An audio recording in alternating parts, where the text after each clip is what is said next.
Olá, meus amigos e minhas amigas, tudo bem com vocês?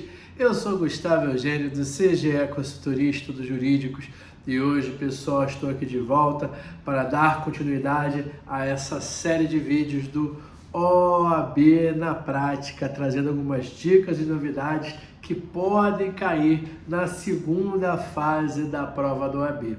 E agora, pessoal, eu quero saber o seguinte. Primeira coisa que eu quero saber de você é se você já está inscrito aqui no nosso canal. Porque se você já está inscrito, você sabe muito bem que toda semana nós temos conteúdo gratuito aqui de direito do trabalho, processo do trabalho, sempre voltados para a prova do OAB, primeira fase, segunda fase, prática trabalhista e, por que não, concursos que você saiba que vai cair direito do trabalho e processo do trabalho.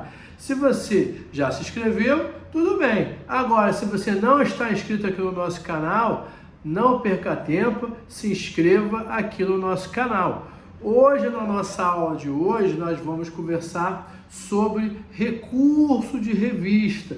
Uma dica muito interessante que pode cair na segunda fase do OAB, porque na primeira fase já caiu o recurso, já deu a dica de recurso, então isso pode cair também recurso de revista. Se você já gostou desse tema, dá um like nesse vídeo e aproveita e compartilhe esse vídeo com a sua amiga, com o seu amigo, com o seu primo, com a sua esposa, com o seu marido, porque além de você estar ajudando o seu amigo, a sua esposa, aquela pessoa que vai fazer prova, você também estará ajudando aqui o nosso canal para oferecer mais conteúdo, oferecer maior estrutura para você sempre de forma gratuita.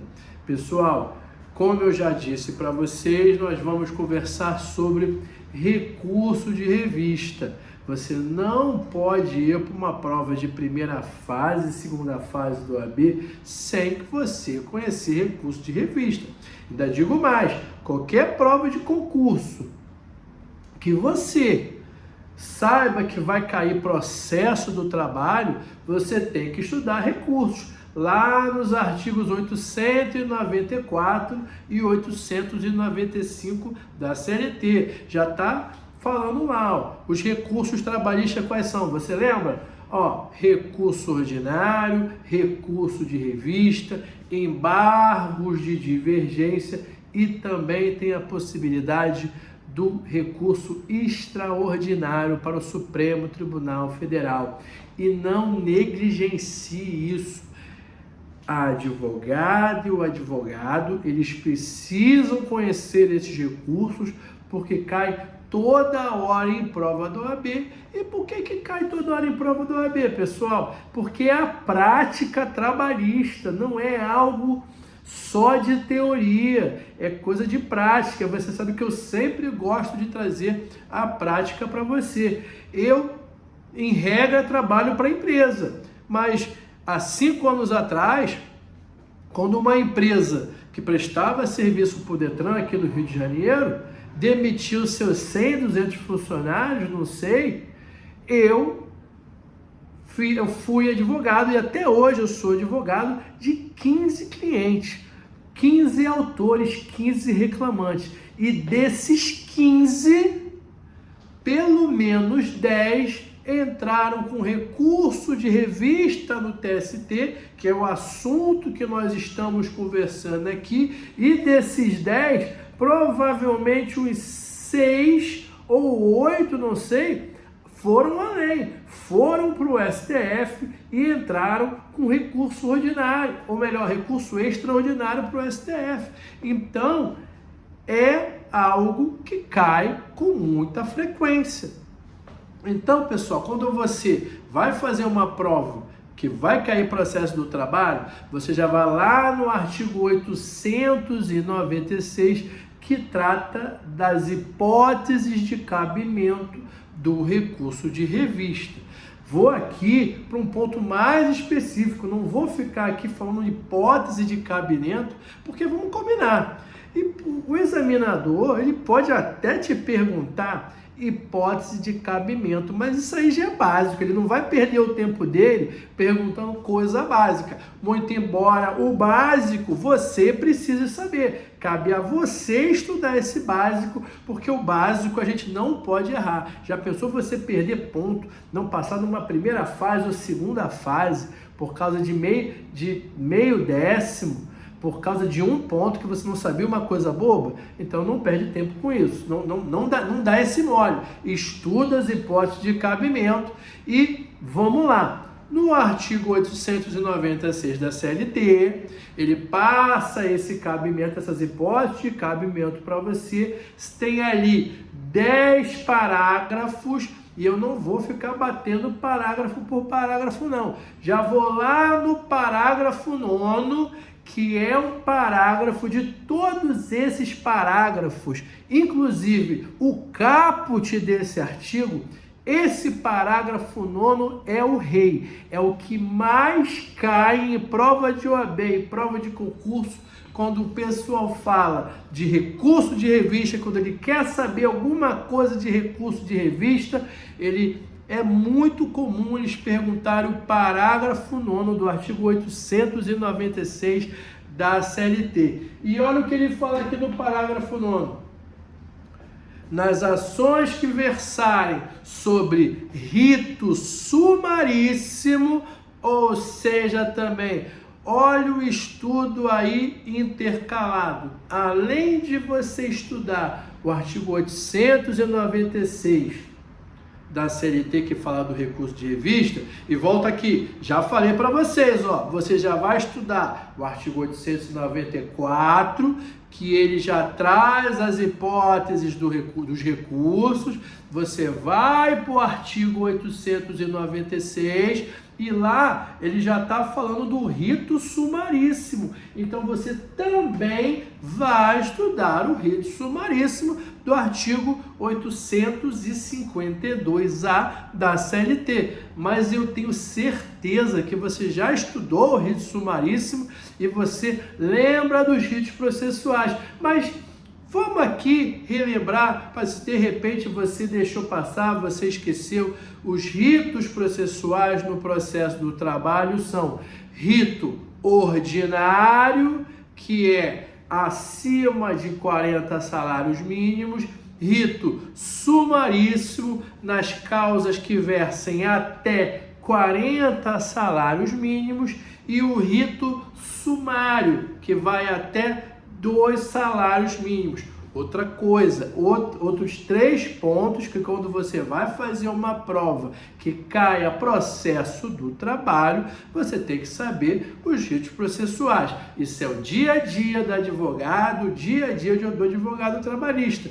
E a prova da OAB, ela simplesmente quer isso. Ela quer saber se você está preparado, e não pense que isso aí é bobeira, não negligencie. Já vi coisa de sair de rito processual, eu aguardando a audiência, advogado saiu da sala com processo extinto e juiz do trabalho famoso aqui do Rio de Janeiro falou assim, ó, não vou ensinar advogado a advogar não. Ele poderia ter pedido a convolução do rito, não vou ensinar ele a advogar não, ele que faça o trabalho dele. Então, você precisa conhecer essas peculiaridades. Então, o artigo 896 já falou que nas causas sujeitas ao rito sumaríssimo só será cabível recurso de revista em 3 hipóteses: violação de súmula do TST, violação de súmula vinculante do STF, do Supremo Tribunal Federal, e violação direta da Constituição da República. O que ele está dizendo aqui? Exemplo, cabe recurso de revista no rito sumaríssimo quando violou, por exemplo, a súmula 338 do TST. De repente, o réu não trouxe controle de ponto que dava aquela presunção de veracidade da inicial, quando o réu não traz o controle de ponto, teve uma decisão desfavorável ali do autor, não foi aplicada ou aplicada de forma equivocada a súmula 338 do TST, a parte inconformada interpôs recurso de revista com base à violação da súmula 338 TST.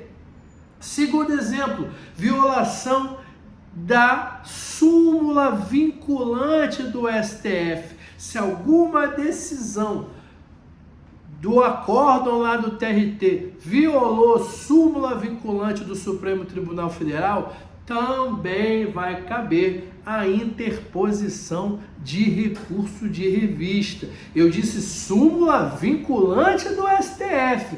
Não confunda com súmula do STF. Uma coisa são as súmulas do STF, outra coisa são as súmulas vinculantes. Você deve conhecer as súmulas vinculantes, aquelas que obrigam literalmente o Poder Judiciário, os magistrados do Poder Judiciário, seja da primeira instância, TRT segunda instância e STF e órgãos públicos. Quando sai a súmula vinculante do STF, todo mundo ali que está regido, que está abaixo do chapéu dele, tem que seguir a súmula vinculante.